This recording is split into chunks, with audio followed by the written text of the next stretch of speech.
कंजरी, रंडी, फाशा, कुल्टा, मुगन्ना, कस्बी तवाइफ को कहते हैं। और तवाइफ वो हस्ती है कि जिसका नाम भी जुबान पर लाना बुरा समझा जाता है। कायनात के हर इंसान ने एक औरत से जन्म लिया, वो माँ, बहन, बेटी, बहू, बीवी, हर सूरत, हर रिश्ते में काबिल एहतराम है। लेकिन तवाइफ के रूप में गाली है, एक गलीज गाली। इज्जतदार मुआशरे के मुंह पर बदनुमा दाग है, शराफत की दुश्मन और आबरू की बैरी है। बड़े सगीर पाक हिंद में तवाइफों की कहानी सदियों पुरानी है। आइए ये कहानी उनकी अपनी जुबानी सुनते हैं।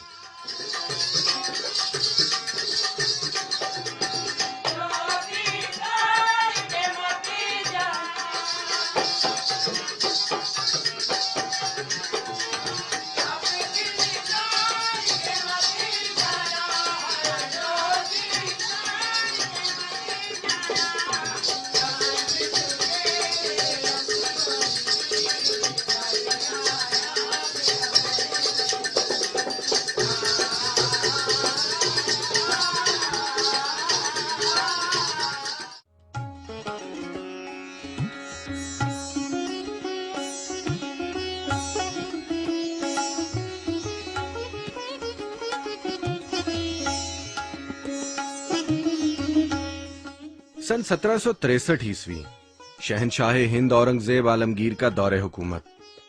बादशाही मस्जिद लाहौर का संगे बुनियाद रखा जाता है और मुल्हिका रिहायशी इलाके को शाही मोहल्ले का नाम दिया जाता है। आजकल इस मोहल्ले को हीरा मंडी, चकला और बाजारे हुसन के अलावा और भी कई नामों से याद किया जाता है।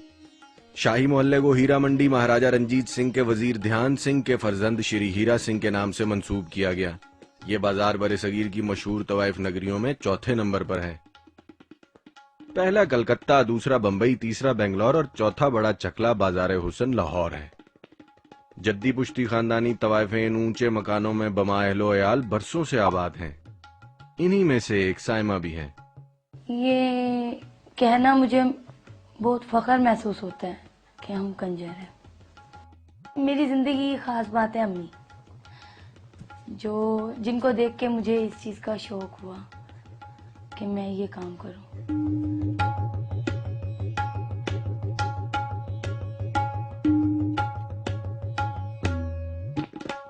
जो हजरात फिल्मों और ड्रामों में दिखाए गए तवाइफ के कोठे का तस्वुर लिए पहली मर्तबा यहाँ आते हैं, उनको ये जानकर हैरत जरूर होती है कि यहाँ किसी बालाई मंजिल पर सजे सजाए कोठे का कोई वजूद नहीं,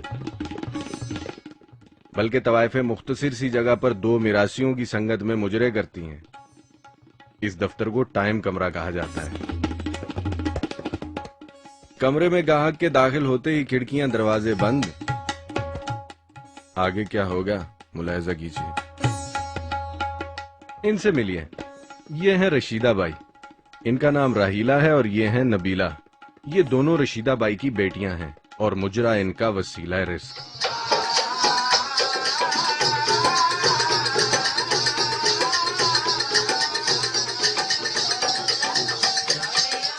खानदानी हमारा यही काम है। हम ज्यादा घूमरों के साथ करते हैं, लेकिन ये काम अभी नहीं है। वतन अजीज में औरत का सरेआम नाचना कानूनन जुर्म है, लिहाजा तवाइफ का कारोबार चलाने के लिए कुछ कानूनी ज़ाब्तों की भी जरूरत होती होगी।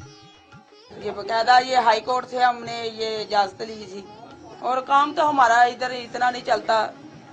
जो लोग शरीफ औरतें हैं वो बाहर से ही आती हैं और बाहर से ही अपने काम निकाल कर चलिए जाते हैं। हम तो ऐसे बैठे रहते हैं। वो रिपोर्ट करवानी पड़ती है ना, पुलिस वाले को बताकर हम जाते हैं। किसी भी काम का आगाज करने के कुछ आदाब हुआ करते हैं। मुजरा करने से पहले खानदानी तवाइफ अपने बुजुर्गों की रीत निभाना हरगिज नहीं भूलती।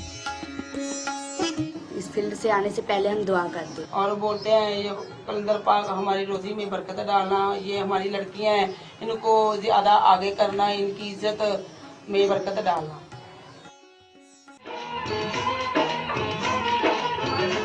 टाइम कमरों में तवाइफें रात 11 बजे से 1 बजे तक मुजरा करती हैं, लेकिन तवाइफ का असल कारोबार 1 बजे के बाद शुरू होता है, यानी जिस्म फरोशी। होती हैं ऐसी, क्यों नहीं होती, लेकिन ये लड़कियां खानदानी नहीं है। जैसे हम हैं तवाइफ हैं, ये वैसी लड़कियां नहीं है। 2 नंबर जिन्हें कहते हैं ये वो लड़कियां हैं।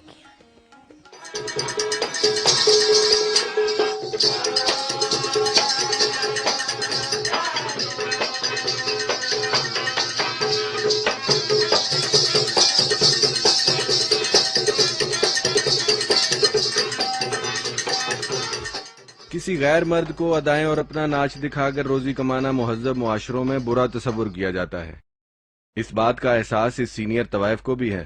ये हम तो बोलते हैं कोई हम ये अच्छे लोग आए और ये शादियां करके बैठाएं, हम इज्जत की रोटी खाएं, रिज़्क हमको मिले, वो नहीं मिलता।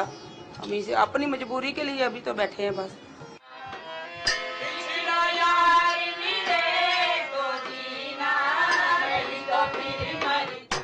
तवाइफ को मुजरा करना हो तो बकौल उसके हाई कोर्ट का जारी करदा लाइसेंस हासिल करना उसकी मजबूरी है, लेकिन तवाशबीनी के लिए ना किसी परमिट की जरूरत है, ना ही किसी कानूनी इजाजतनामे की।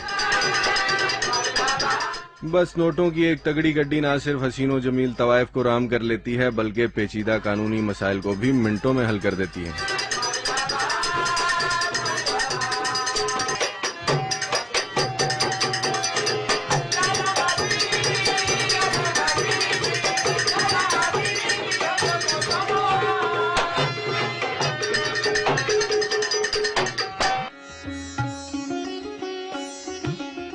₹60 लीटर पेट्रोल जिस जमाने में खरीदा और बेचा जाए, उस दौर में नाचती हुई तवाइफ पर नोटों की 2-4 सेहतमंद गड्डियां फेंक देना कोई मामूली मार्का नहीं।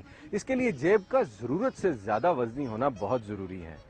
और ये बात भी सच है कि मेहनत से कमाई हुई एक पाई भी लुट जाए तो इंसान तड़प उठता है। कहीं ऐसा तो नहीं कि सरेआम बाजारे हुस्न में लुटाई जाने वाली दौलत करप्शन की पैदावार है। दूसरी तरफ यह बात भी गौरतलब है, हुकूमत पाकिस्तान के जारी करदा करेंसी नोटों पर बाबाए कौम की तस्वीर मौजूद है। गुलाम कौम को आजादी की सुनहरी राह पर डालने वाले कायद की तस्वीर का तवाइफ के कदमों में निछावर होना कौमी विकार की तजलील करने के मुतरादिफ है।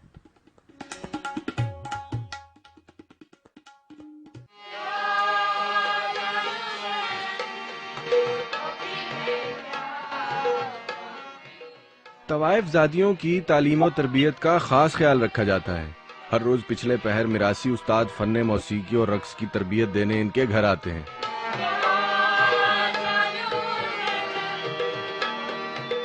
इस घराने में पैदा होने वाला हर बच्चा पैदाइश के वक्त कान में दी जाने वाली अजान के पस मंजर में घुंघरुओं की झनकार भी सुनता है।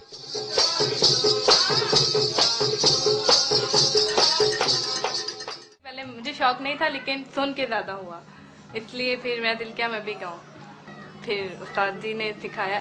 कई उस्ताद ऐसे भी हैं, खाते भी हैं, पैसे भी लेते हैं, सिगरेट भी पीते हैं, बोतलें भी पीते हैं, सब कुछ लेते हैं। हमारे हो गए।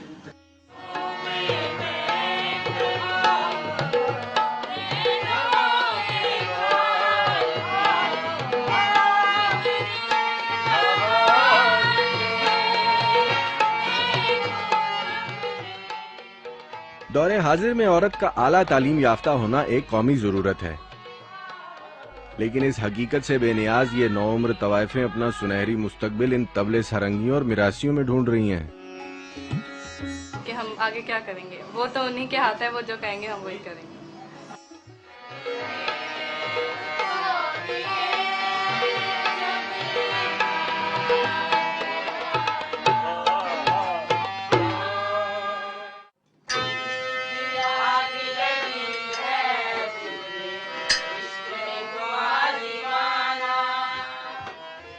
रात भर मुजरा करने वालियां सूरज तुलू होते ही थक हार कर इन चिकों के पीछे पर्दा नशीन हो जाती हैं।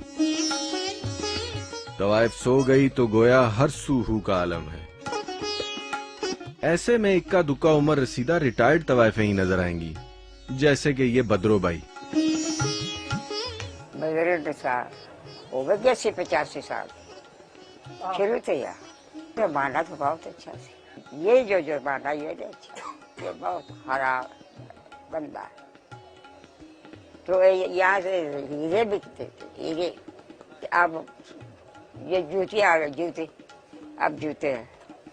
कुछ अपनी जिंदगी का बताइए, किस तरह के लोग आते थे? बड़े बड़े नवाब? जी ऐसे तो नहीं आते थे, कमरे लगाते थे, कमरे आगे बैठ गए ना, ऐसे ऐसे बैठ गए तो साथ बैठे, हम भी बैठे, वो आ गए बैठ गए। जो गाना सारा है सब